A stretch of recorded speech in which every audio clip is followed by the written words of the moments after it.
नमस्कार, मैं देवी कुशवाहा।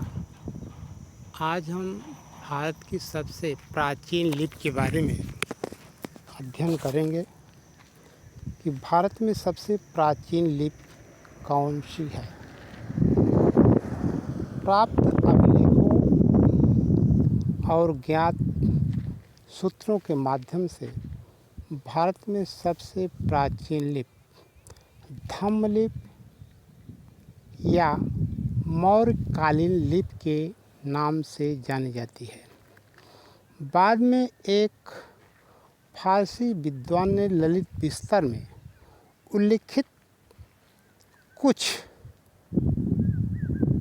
स्रोतों से इसका नाम ब्राह्मी लिपि के नाम से इसका नामकरण किया। यानी भारत के सबसे प्राचीन लिपियों में हम धम्मलिपि या मौर्यकालीन लिपि या ब्राह्मी लिपि के नाम से जान सकते हैं। लिपि और भाषा में जो मुख्य अंतर है उसको भी समझना बहुत आवश्यक है। भाषा वह है जो हम बोलते हैं, यह अस्थायी नहीं होती, यह प्रतिक्षण विलुप्त होते जाती है। जिस भी माध्यम से हम अपनी भाषा को लेखबद्ध करते हैं उसे हम लिपि कहते हैं।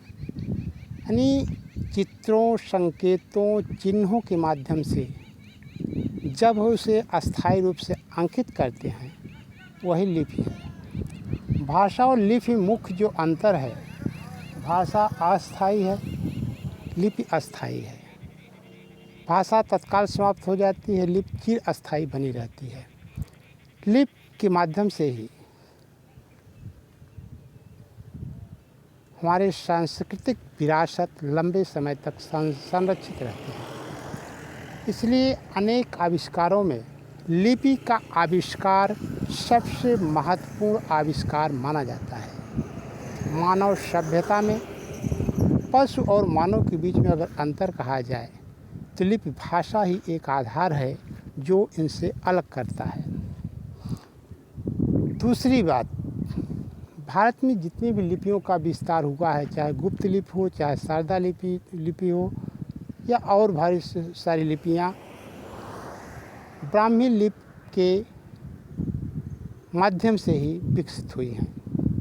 नागरी लिपि का विस्तार या उद्भव नागवंशी राजाओं के माध्यम से हुआ, इसीलिए इसे नागरी लिपि कहते हैं। कुछ लोग नगर में प्रयोग की जाने वाली लिपि के कारण इसे नागर लिपि कहते हैं। और इसका विकास 10वीं शताब्दी ईस्वी में हुआ।